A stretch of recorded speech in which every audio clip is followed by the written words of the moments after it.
छत्रपती शिवाजी महाराज की जय भवानी। छत्रपती संभाजी महाराज की विजय असो। सकाळी 11 वाजल्यापासून आपण सर्वजण समोर बसलेले शेतकरी बांधव, दूध उत्पादक, दूध घेणारे आणि व्यासपीठावर उपस्थित असणारे सर्व पक्षीय नेते मंडळी, ज्यांनी आपल्या भावना व्यक्त केल्या, ते ज्यांना आपल्या भावना व्यक्त करता आल्या नाहीत त्यांची देखील आम्ही दिलगिरी व्यक्त करतो। पत्रकार बंधू भगिनी, तरुण सहकारी मित्रांनो, की 12 ज्योतिर्लिंगापैकी एक असणाऱ्या श्री क्षेत्र भीमाशंकरची ही भूमी छत्रपती शिवरायांची, संत माऊलींची, तुकाराम महाराजांची, आणि या भूमीला ज्यावेळी भेसळयुक्त म्हणून आंबेगाव तालुका असेल, शिरूर असेल, जुन्नर असेल, खेड असेल, याचा उल्लेख राज्यामध्ये, देशामध्ये ज्यावेळी जातो त्यावेळी तुमची अटक झाली। 13 आरोपी अजून फरार आहेत। ज्या पद्धतीने जबाब घेतले जातात त्यानुसार पुढील चौकशीमध्ये अजून काही लोकांना आरोपी म्हणून त्याच्यामध्ये नावं त्यांची येतीलच। की हे दूध ज्यावेळी तर तयार होत होतं, की जे तपासामध्ये आकडेवारी आहे की ज्याचं संकलन 500 ते 600 लिटर होतं, त्यापासून तयार होणारं दूध आपण म्हणतो की भुसा जर घातला चांगला, सुगरात चांगलं दिलं, पेंड जर चांगली दिली तर गाईचं दूध वाढतं। आता हे तुमचं खरं का 500चं 4000 लिटर करणाराचं खरं? या तालुक्यामधला काबाड कष्ट करणारा शेतकरी, त्याच्या कष्टाला मोल नाही, परंतु 400-500 लिटरचं दूध ज्याच्याकडे गोळा होता तो 4000 लिटर दूध या तालुक्यातील संस्थांना विकलं गेलेलं आहे, प्रक्रिया उद्योगांना। तर हे दूध घेणारे कोण, ती कंपनी कोणती, तिला वरद हस्त कोणाचा, याचा छडा या ठिकाणी दाखवलं।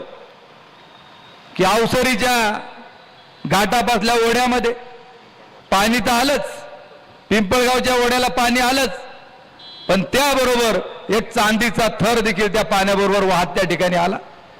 कौतुकाने लोक पाहायला गेली, कुतूहलाने पाहायला गेली। संदीप उतरडे त्यांनी मीडियावरती दाखवलं की हा काय फेस कसला आहे।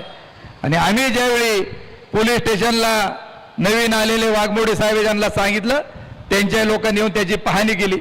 जसं इकडे घडलं तसं शिक्रापूरच्या वेळ नदीच्या परिसरामध्ये देखील ही घटना घडली। आणि विजयराव शिंदेंनी देखील खेड तालुक्यातलं उदाहरण आपणा सर्वांच्या समोर देखील या ठिकाणी सांगितलेलं आहे की उजव्या कॅनॉलमध्ये देखील मोठ्या प्रमाणावरती हे दूषित प्रकल्पामधलं पाणी असेल, दूध असेल, ते सोडलं जातं। आणि त्यामुळे उजव्या कॅनॉल खालची जी गावं आहेत, मला प्रामाणिकपणे सांगा, आम्ही मधल्या काळामध्ये प्रत्येक गावामध्ये गेलो त्यावेळी अनेक लोकांनी सांगितलं की आमच्या विहिरीतल्या पाण्याला एक प्रकारचा तवंग आलेला आहे, पाण्यात उतरल्यानंतर खाज येते पायाला। हे खरं की खोटं? अनुभवलं तुम्ही उजव्या कॅनॉलचे? मग हे सगळे याच्यामध्ये सोडणारे कोण आहेत? आणि यामुळे या परिसरामध्ये कॅन्सर आणि त्वचेचा आजाराचं प्रचंड प्रमाण त्या ठिकाणी वाढलेलं आहे। आणि मित्रांनो, आपणा सर्वांच्या माहितीसाठी की कॅन्सरचं हॉस्पिटल पूर्वी फक्त टाटा हॉस्पिटल म्हणून होतं, मुंबईला तिथं पेशंट आपल्याला न्यायला लागायचा, नंतर इंद्रायणी झालं आळंदीला। आणि आज तुमच्या माझ्या दृष्टीनं अत्यंत दुर्दैवाची बाब आहे की जुन्नर तालुक्यामध्ये 2 कॅन्सरची हॉस्पिटल झाली आणि त्याची क्षमता 150 कोटीची त्या ठिकाणी करण्यात आली। कारण डॉक्टरांच्या याच्या म्हणण्यानुसार की या भागामध्ये प्रचंड मोठ्या प्रमाणात कॅन्सरच्या रुग्णांचं प्रमाण वाढतंय। महात्मा फुले कृषी विद्यापीठ आणि महाराष्ट्र सरकारने एक निर्णय घेतला की खोडच्या GMRT पासून 5 किलोमीटरच्या अंतरामधले 5 गावं त्यांनी आता निवडतायत आणि त्या गावांमध्ये 10-10 शेतकऱ्यांची निवड होऊन सरकार आणि शेतकऱ्यांच्या सहभागाने कॅन्सरला घातक जी द्रव्ये आहेत ती सोडून, जे औषध आहेत ते सोडून आपल्याला या ठिकाणी ट्रायल बेसवरती शेतीमाल पिकवायचा आहे। आणि ते आपल्याला सिद्ध करून दाखवायचंय की असा जर माल आपण पिकवला तर या परिसरामध्ये कॅन्सरचं प्रमाण घटेल आणि म्हणून या परिसरातले जे नदीच्या पाण्याचे नमुने आहेत ते देखील दूषित असल्याचं विद्यापीठाच्या निष्कर्षामध्ये त्या ठिकाणी जाणवत आहे. मला आपणा सर्वांना एक गोष्ट नमूद करायची की काल देखील आम्ही पोलीस अधिकाऱ्यांना जाऊन भेटलो, एफडीएच्या अधिकाऱ्यांकडून माहिती त्या ठिकाणी घेतली आणि त्यांना सांगितलं की एकच प्रेस कॉन्फरन्स झाली आणि त्याच्या माध्यमातून आरोपींची नावं ज्या ज्या दूध डेऱ्या आहेत संकलन करणाऱ्या त्यांची नावं प्रकर्षित आली, परंतु जो माल जप्त झालेला आहे त्याच्यामध्ये आपल्या तालुक्यामधील गोवर्धनची घे पावडर, परमिट पावडर जी आहे ती देखील जप्त करण्यात आलेली आहे. आणि मला या तालुक्यातील प्रक्रिया करणाऱ्या संस्थांना देखील या निमित्ताने सांगायचंय की तुम्ही जर म्हणत असाल की आमचा याच्याशी काही संबंध नाही, तर जे जे या तालुक्यामध्ये दुधावर प्रक्रिया करणारे उद्योग आहेत त्यांना आज मी जाहीर आवाहन करतो की लेखी स्टेटमेंटद्वारे किंवा त्यांनी मीडियासमोर प्रेस कॉन्फरन्समध्ये सांगावं की जेवढे हे बेसळखोर आहेत यांचं एकाच देखील एक थेंब दूध आम्ही घेतलेलं नाही हे त्यांनी जाहीर जनतेसमोर त्या ठिकाणी सांगावं. कारण जे पंचनामे आलेत, जे जबाब घेतले जातात, जे बँक ट्रान्झॅक्शन झालेले आहेत पैशाची त्याच्यामध्ये सरळ आलेले आहेत आणि या आरोपींनी कबूल जबाब दिलेले आहेत की आम्ही यांना दूध त्या ठिकाणी विकलेलं आहे. ते नजीकचं जे चार्जशीट दाखल होईल त्याच्यामध्ये सगळे आकडेवारी आणि एफडीए देखील प्रेसच्या माध्यमातून आपणा सर्वांना दिल्याशिवाय राहणार नाहीत. आज तुमच्या माझ्या दृष्टीनं शेतकऱ्यांच्या दृष्टीनं जे नुकसान झालेलं आहे हे प्रचंड मोठं आर्थिक नुकसान झालेलं आहे. जे भेसळीचं दूध मार्केटमध्ये आलं त्याच्यामुळे आपण मधल्या काळामध्ये दुधाला 27-28 रुपये भाव होता. शेतकऱ्याला हा धंदा करणं परवडत नव्हतं. आपण सरकारने अनुदान द्यावं अशा प्रकारची मागणी करत होतो, परंतु अनुदान आपल्याला सरकारकडून मिळालं नाही. अनुदानाची गरज काय? ज्यावेळी बाजारभाव कोसळतात, उत्पादन खर्च परवडत नाही, त्यावेळी आपल्याला अनुदानाची गरज असते. परंतु आज रोजी जवळपास ही भेसळ 25% जर थांबली तर उद्याच्या काळामध्ये मी तुम्हाला सांगतो, जसं आपण तुमच्या सर्वांच्या एकीनं लढलो, बिबट्यात सोडायचा नाही, पिंजऱ्यात पकडलेला बाहेर त्या ठिकाणी जाऊन द्यायचा, परत येऊन द्यायचा नाही. त्याला आपल्या आंदोलनाला यश आलं. कांद्याचं आंदोलन केलं, 3 मार्केटमधले लिलाव बंद पाडले, त्याच्या दुसऱ्या दिवशी 5 रुपयांनी कांद्याचे भाव वाढले का नाही वाढले? आणि म्हणून मी आज आपल्याला सांगतो की उद्याच्या काळामध्ये देखील आपण हा लढा यशस्वीरित्या लढू आणि मला खात्री आहे की नजीकच्या काळामध्ये लिटरला 5 रुपये दुधाला भाव शेतकऱ्यांना वाढल्याशिवाय राहणार नाही. हे देखील सरकार याच्यामध्ये दखल घेतल्याशिवाय राहणार नाही, हे देखील मी सांगतो. आणि आजपर्यंत 5 रुपये लिटर प्रमाणे जी जवळपास 200 ते 250 करोड रुपयाची नुकसान झालेली शेतकऱ्यांची ही जबाबदारी कोणाची हे देखील हे टाळू शकत नाहीत. या बेसळीचा सूत्रधार कोण? आणि उद्याच्या काळामध्ये आम्हाला हा बेसळीचा गोवर्धन गाडल्याशिवाय थांबायचं नाही, हे देखील मी आपल्या सर्वांना या निमित्ताने सांगतो. जे आरोपी आहेत त्यांची नावं देखील निष्पन्न त्या ठिकाणी झालेत. संदीप लोढा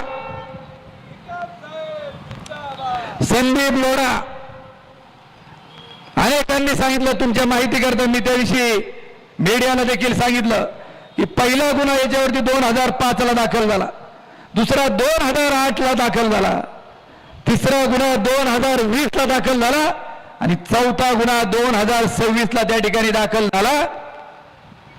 मागील 3 गुन्ह्यामध्ये त्याला निर्दोष त्या ठिकाणी सोडण्यात आलं.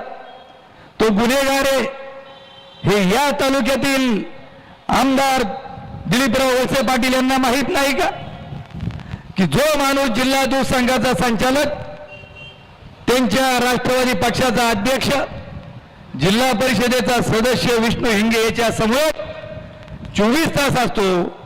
विष्णू हिंगेला देखील मला विचारायचंय की या जिल्ह्याचा जो सहकारी दूध संघ आहे त्याचं अवसरी दूध शीतकरण केंद्र आहे ती तुमची काही खासगी मालमत्ता नाही. यांचा मुक्काम राज रोड शेतकऱ्यांकरता असणारं गेस्ट हाऊस शेतकऱ्याला नाही, पण यांची सगळी राहण्याची व्यवस्था आहे. आणि तिथं हा संदीप लोढा, सुशांत सिंगे हे काय त्या ठिकाणी तुमच्या सोबत करत असतात. तुमची गाडी देखील चालवायला तो त्या ठिकाणी असतो. याचे CCTV फुटेज देखील पोलीस आणि FDAने त्या ठिकाणी घेतलेले आहेत. हे देखील त्यांना या निमित्ताने मी जाहीर सांगतो. हे ब्रॅकेट कसं आहे की हा माल घेतलेला सगळ्यात महत्वाचा गेला कुठं, हा आमचा सवाल त्यांना आहे. हे म्हणतात आमचा काही संबंध नाही. विष्णू हिंगे यांच्या पक्षाचा अध्यक्ष, त्याचप्रमाणे राजेंद्र सांडबोड आपल्याच मतदारसंघात त्यांची पत्नी पंचायत समितीला निवडून आलेले, शुभम वाळूंची बहीण पंचायत समितीला त्या ठिकाणी निवडून येते. पोंदेवाडी गावचा आता सोशल मीडियाला एकाने टाकले की म्हणले देवदत्त निगमने आपल्या गावाची बदनामी त्या ठिकाणी केली, पोंदेवाडी त्यांना एंट्री त्या ठिकाणी द्यायची नाही. कालच मी येरकरांच्या कुटुंबाला भेट देऊन आलो, आज दशक्रिया होती. तुम्ही पोंदेवाडीकर इथं बसलेले आहात की मला तुमच्या गावामध्ये येऊन द्यायचं नाही, तुम्हाला विष खायचंय का हा तालुका विषमुक्त करायचा आहे, हे या तालुक्याने ठरवलं पाहिजे. हे देखील मला या निमित्ताने सांगायचं. आणि आम्ही कोणाला घाबरत नाही. ज्या दिवशी आम्ही ठरवलं की जे काय व्हायचं असेल ते होईल, पण आपण गोरगरिबांकरता त्या ठिकाणी लढत राहायचंय. चौथं नाव देखील याच्यामध्ये एक आहे की जो वैभव हांडे म्हणून जो आरोपी जुन्नर मधला आहे, उमरतचा आहे, वरच्या उमरतचा, त्याची बहीण या तालुक्यातील अनुसया महिला पतसंस्था कोण अध्यक्ष आहे,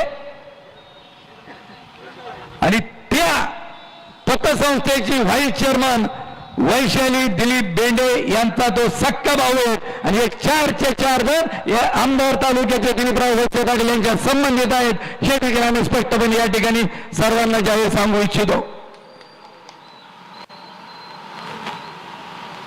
एक सोशल मीडियाला काही लोक आहेत, आता काही तर हजर नाहीत, प्रत्येक वेळी आव आणून सांगतात की राजेंद्र तांबडे हा देवदत्त निकम यांचा कार्यकर्ता आहे. ज्यावेळी राजेंद्र तांबडेचं नाव आलं त्या क्षणी मी राजेंद्र तांबडेला फोन केला. म्हणलं राजू कुठे आहे? म्हटलं मी घरी आहे. अरे म्हणलं तुझं नाव आहे, तुला अटक झालेली. म्हटलं कशामध्ये? म्हणलं अशा अशा दूध भेसळीच्या याच्यात.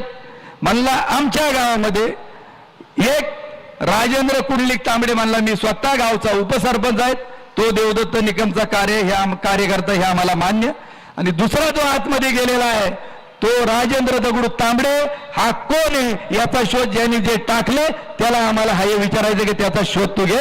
माझं म्हणणं त्याच्या पुढचं आहे की उद्या जर देवदत्त निकमच्या रक्ताच्या नात्यातला जर कुणी असेल तर तो जेलमध्ये त्या ठिकाणी घेतला पाहिजे. या भूमिकेची आमची कधी तडजोड होणार नाही आणि झाली देखील नाही, हे देखील मी स्पष्टपणे या निमित्ताने सांगू इच्छितो. आमदार साहेब गेले होते परवा आश्रम शाळेमध्ये, बुधवारी का गुरुवारी, कोटमदऱ्याला सेंट्रल किचन आदिवासी मुलांना कशा प्रकारे अन्न दिलं जातं. वळसे पाटील साहेब, मला तुम्हाला हे विचारायचंय की आज जसे गेले ना तुम्ही, तसंच ऑगस्ट 2024 मध्ये त्याच आश्रमशाळेमधील मुलांना सोयाबीनच्या भाजीमध्ये आळ्या निघल्या होत्या, त्याचं तुम्ही काय केलं याचं उत्तर तुम्ही त्या ठिकाणी द्या. त्याचप्रमाणे ज्यांनी हा विषय उघडकीस आणला की ऑगस्ट 2024 मध्ये आश्रमशाळेतील मुलांना टेट्रापॅक सुगंधी दूध गोवर्धनचं 146 रुपये लिटरचं दिलं जात होतं. इंग्लिश मीडियमची शाळा घोडेगावची, त्या दुधामध्ये पहिल्या आळ्या सापडल्या प्रवीण पारधी यांना. त्याच्यानंतर सगळं मीडियाला आलं, आंदोलन झाली आणि मला नोटीस धाडली गेली गोवर्धनच्या माध्यमातून पराग मिल्कनी 9 ऑगस्टला की तुमच्या विरोधामध्ये 100 कोटीचा आबरू नुकसानीचा दावा दाखल करण्यात येत आहेत. काय उत्तर द्यायचं मी आमच्या वकिलाच्या मार्फत त्या ठिकाणी दिलं. आजपर्यंत या घटनेला आता ऑगस्टमध्ये 2 वर्ष होईल, परंतु एवढंच आहे अजून माझ्या विरोधामध्ये कोर्टामध्ये केस त्या ठिकाणी दाखल केली नाही. तुम्ही का घाबरलेत? तुमचं जर खरं होतं तर 100 कोटीचा दावा तुम्ही का दाखल केला नाही?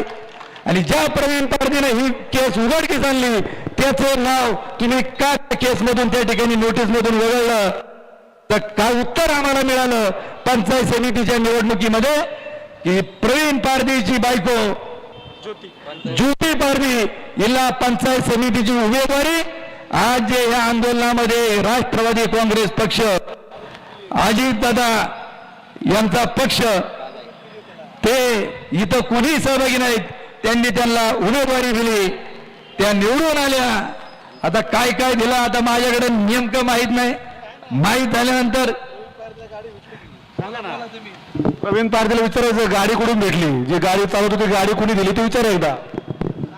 मग निवडून आल्यानंतर की ज्यांनी देशाला उघडून आले करंट दिले असे मॅनेज होणार लोकांना जर तुम्ही त्या ठिकाणी पद देणार असेल तर तुमचा या आदिवासी जनता कधी त्या ठिकाणी स्वीकार करणार नाही हे देखील त्यांना या ठिकाणी ठाम सांगतो.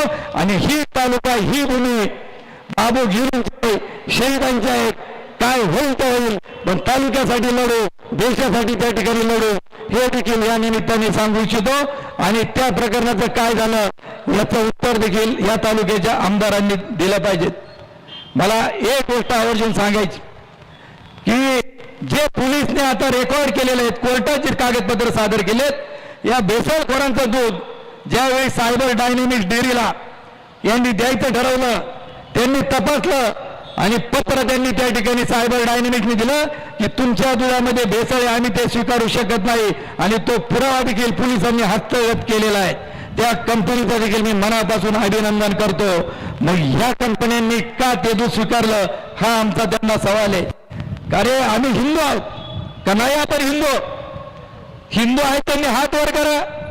मग जर आपण सगळे हिंदू आहोत, हिंदूमध्ये दुधाला पवित्र त्या ठिकाणी मानलं जातं, आमचा देव देवतांचा अभिषेक ज्यावेळी करायचा असतो तो दुधाने त्या ठिकाणी केला जातो. त्याचप्रमाणे आम्ही सत्यनारायणाची पूजा ज्यावेळी घालतो त्यावेळी आम्ही तीर्थ अमृत त्या ठिकाणी काका आम्हाला करून देतो, तीर्थ प्रसाद करून देतो. पहिलं आम्हाला तीर्थ त्या ठिकाणी दिलं जातं, त्याच्यामध्ये दूध असतं, देवाला अभिषेक करताना त्याच्यात दूध असतं. मग आम्हाला हिंदूंना जर तुम्ही केमिकल त्या ठिकाणी खाऊ घातलं असेल, चरबी युक्त त्या ठिकाणी दूध घातलं असेल तर आमच्या हिंदूंच्या ज्या भावना दुखावलेल्या आहेत याला जबाबदार कोण याचं उत्तर देखील त्यांनी दिलं पाहिजे. हा देखील आमचा त्यांना या निमित्ताने सवाल आहे. मी मनापासून अभिनंदन करतो की या विधानसभेच्या अधिवेशनात आमदार सुरेश अण्णा धस, योगेशजी टिळेकर, जितेंद्रजी आव्हाड, गोपीचंदजी पडळकर, पाचोरेचे आमदार पाटील, काय नाव त्यांचं, कैलासराव का काहीतरी, कैलास पाटील पाचोरेचे आमदार, आणि रोहित पवारांनी काल फेसबुकवरती किशोर पाटील या सर्वांनी ज्यावेळी आंबेगाव तालुक्याच्या भेसळीचा प्रश्न उपस्थित केला त्याबद्दल प्रश्न उपस्थित केल्याबद्दल त्यांचं मी मनापासून त्या निमित्ताने अभिनंदन करतो. आपण सर्वांनी टाळ्यांच्या गजरात त्यांचा द्या. परंतु खेद एका गोष्टीचा त्या ठिकाणी आहे की ही विधिमंडळामध्ये चर्चा चालू असताना या तालुक्यातल्या आमदारांना देखील आपण सांगितलं होतं 7 तारखेला की तुम्ही विधिमंडळामध्ये याच्यावरती बोला. त्याचबरोबर एक पत्र राज्याचे मुख्यमंत्री आणि तुकारामजी मुंडे आयुक्त यांना द्या की याच्यामध्ये मुळाच्या चौकशी मुळापर्यंत करा, जे कोणी दोषी असतील त्यांच्यावरती गुन्हे दाखल करा आणि याचा आवाज मी विधिमंडळात उठवेल. आणि या तालुक्याचा लोकप्रतिनिधी म्हणून आंबेगाव तालुक्याची जी बदनामी होत आहे ती सहन केली जाणार नाही. आणि म्हणून त्यांनी पत्र द्यावं, पण आजपर्यंत या विषयावरती ते एकदा सुद्धा त्या ठिकाणी बोलले नाहीत. त्याबद्दल त्यांचा मी जाहीर निषेध या ठिकाणी करतो. एक वाक्य फक्त मीडियाला त्या ठिकाणी सुरुवातीला बोललो, ते काय कुणी उत्तर देतं की जे कोणी दोषी त्याच्यामध्ये असतील त्यांच्यावरती कारवाई करावी, आम्ही त्याच्यामध्ये अजिबात काय हस्तक्षेप त्या ठिकाणी करणार नाहीत. जे अमूल दूध असेल, कमी प्रतचं असेल, ते आजपर्यंत आपल्याला पाठीमागे पाठवलं जायचं. एक नारायणराव 5-10 वर्षापूर्वीचा आठवा, कमी प्रतचं कॅन्ट कुठे यायचं, शिवाजीराव आंबूस. आज मला एक गवळ्याने हात वर करून सांगा की याच्यापैकी कोणाचं कमी प्रत आणि आंबूसची दुधं आपली दूध संकलनवाल्यांनी मागे पाठवलं. मग हे जातं कुठं, याचं होतं काय? हे सगळं ज्याची एक्सपायरी झालेली आहे. काही कामगारांनी आम्हाला मेसेज केलेत की एक्सपायरी झालेले जी तूप आहेत ते पुन्हा रिसायकलिंगला इथं घेतलं जातं आणि आमच्याकडे ते काम त्या ठिकाणी होतं. असे देखील अनेक कामगारांनी देखील आम्हाला मेसेज करून या ठिकाणी कळवलंय. चीज बनवलं जातं. मला जाताना दोनच गोष्टींचा आता उल्लेख या निमित्ताने करणार आहे की आता आपलं हे संपल्यानंतर पत्रकार निमंत्रण आहे तुम्हाला. आता जनसंवाद मेळावा आयोजित केला शिवगिरी मंगल कार्यालयाला. भेसळखोरांचा, लाभार्थी असतील त्यांचा, ही एक भीती तुम्हाला दाखवणार आहे आता. अरे ज्यावेळी बिबट्याचं आंदोलन झालं, कांद्याचं आंदोलन झालं, विजेचं आंदोलन झालं, त्यावेळी हेच आमदार म्हटले, वळसे पाटील, अरे आंदोलन करून यांनी करू प्रश्न काही त्या ठिकाणी सुटत नाही. कांद्याकरता हे 27 मेला दिल्लीला गेले होते. म्हणले 8-10 दिवस थांबा. मला आज वळसे पाटलांना या निमित्ताने सांगले की या तालुक्यातील किती कांदा तुम्ही दिल्लीत गेल्यानंतर नाफेडने खरेदी केला आणि आजचा नाफेडचा दर काय हे त्यांनी जाहीरपणे या ठिकाणी प्रेसला त्या ठिकाणी सांगावं. तुम्ही लढला रस्त्यावर म्हणून तुमच्या कांद्याला भाव मिळतोय, म्हणून बिबट्याचा प्रश्न त्या ठिकाणी सुटला जातोय. आणि आज तुम्हाला सांगणार आहेत की अशा पद्धतीनं आपल्या तालुक्याची ही बदनामी केली जाते. उद्या इथल्यांनी जर दूध तुमची घ्यायची बंद केली तर तुम्ही त्या दुधाचं करणार काय? तुम्हाला मागच्यासारखे दिवस पुढे येतील. दूध रस्त्यावरती ओतून द्यावं लागतील. या तालुक्यातलं दूध सांगणार 15 लाख लिटर आहे, 10 लाख लिटर दूध आहेत. मित्रांनो, या डेऱ्यांवरती, या भेसळखोरांवरती छापे टाका. ही मागणी तुमच्यापैकी कोणी केली होती? आपण कोणी केली होती का मागणी? हे ठरवलं राज्याच्या राज्य सरकारने. आणि त्यांनी जो चांगला अधिकारी का जो सुतासारखा सरळ करेल त्या तुकारामजी मुंडेंची नियुक्ती राज्याच्या मुख्यमंत्र्यांनी केली. आणि त्यांनी सांगितलं कुणीच बेसळखोर असो त्याला त्या ठिकाणी पकडा. उद्याच्या काळामध्ये या तालुक्यातलं दूध घेण्याची जबाबदारी देखील सरकारची त्या ठिकाणी आहे. आणि सरकारने सांगितलेलं आहे, विधिमंडळामध्ये अन्न खात्याचे मंत्री नरहरी झिरवळ साहेबांनी देखील सांगितलेले, कोणी असलं तर सोडणार नाही, शेतकऱ्यांच्या पाठीशी आम्ही ठामपणे उभं राहू. म्हणून तुमचं लक्ष त्या ठिकाणी विचलित करण्याचा प्रयत्न करतील, त्याला तुम्ही घाबरू नका.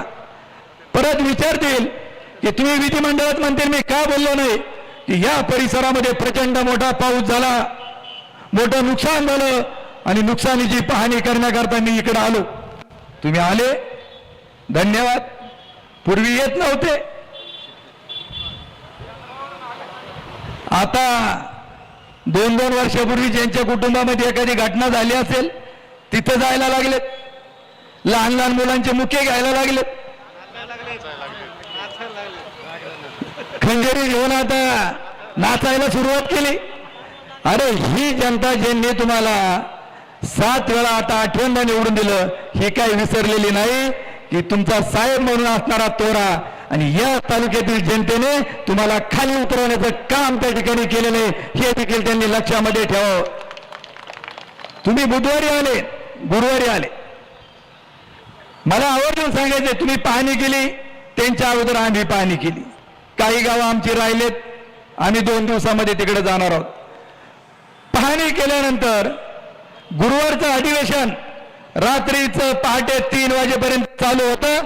कारण शेजारच्या तालुक्यातील शिवसेनेचे आमदार बाबाजी काळे यांनी रात्री 2 वाजता त्या ठिकाणी भाषण केलं. तर रेकॉर्ड तुमच्या आमच्या सगळ्यांकडे आहेत. मग इथली पाहणी केल्यानंतर इथल्या लोकांना जर कॅन्सर होणार असतील, इथले लोक जर मरणार असतील, तर बेसाळीपासून हा तालुका मुक्त करण्याकरता तुम्ही त्या दिवशी हाऊसमध्ये का गेले नाहीत, शुक्रवारी का गेले नाहीत, हा देखील आमचा त्यांना सवाल आहे. जांभोरीला गेले पाहणी करायला. आता वयोमानानुसार आपण आजारपणामुळे प्रत्येक स्पॉटवरती प्रत्येकाला जाता येईल असं काही नाही. ठीक आहे, गेलात पाहिलात, आम्ही मान्य करतो की प्रकृतीमुळे ठराविक स्पॉटला सगळे 100% जाऊ शकत नाहीत. परंतु तिथं गेल्यानंतर पावसा पाण्याचं नुकसानीचं विचारायचं सोडून दिलं. काय विचारलं जांभुरीच्या लोकांना माहिती आहे का? जांभुरीच्या लोकांना पहिलं विचारलं, तुमच्या गावात मला मतदान किती? मला लीड काय मिळालं नाही. तिथल्या लोकांनी सांगितलं, तुम्ही ही लोकशाही कोणाला मत द्यायचा आमचा अधिकार आहे, तुम्ही तालुक्याचे आमदार आहेत, तुम्ही सरकारकडून काय मिळवून देणार ते बोला, मताची आकडेवारी त्या ठिकाणी बोलू नका. आता मताचं तर रोज ज्या गावात जाईल तिथं पहिला सवाल, 1,500 निवडून दिलं कसं काय मंत्रीपद मागू, 1,500 निवडून दिलं कसं काय मंत्रीपद मागू. अरे डुप्लिकेट ट्रम्पेट आणि देवदत्त निकम जर नसतं तर तुम्हाला घरी बसायला त्या ठिकाणी लागलं असतं, हे तुम्ही विसरता कामा नये. हे देखील मला या निमित्ताने आपल्या सर्वांना त्या ठिकाणी सांगायचे. आणि म्हणून की आज त्यांनी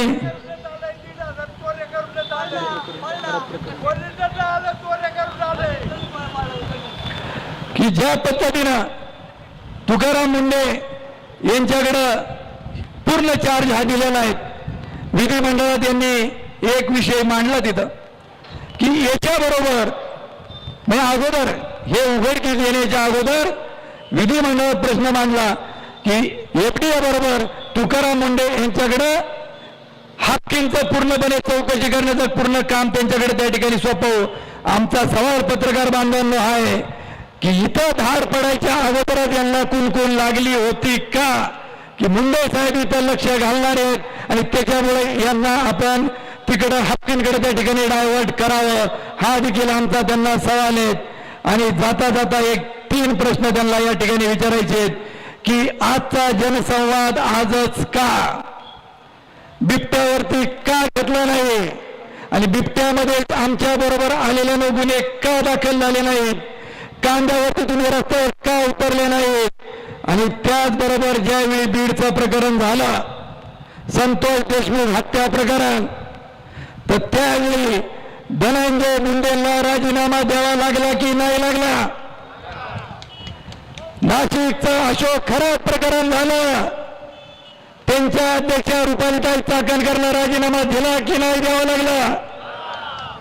आम्ही देखील या निमित्ताने सांगतो की आंबेगाव मंचरची झालेली जी बदनामी आहे याची नैतिक जबाबदारी स्वीकारून या तालुक्याचे आमदार दिलीप वळसे पाटील यांनी राजीनामा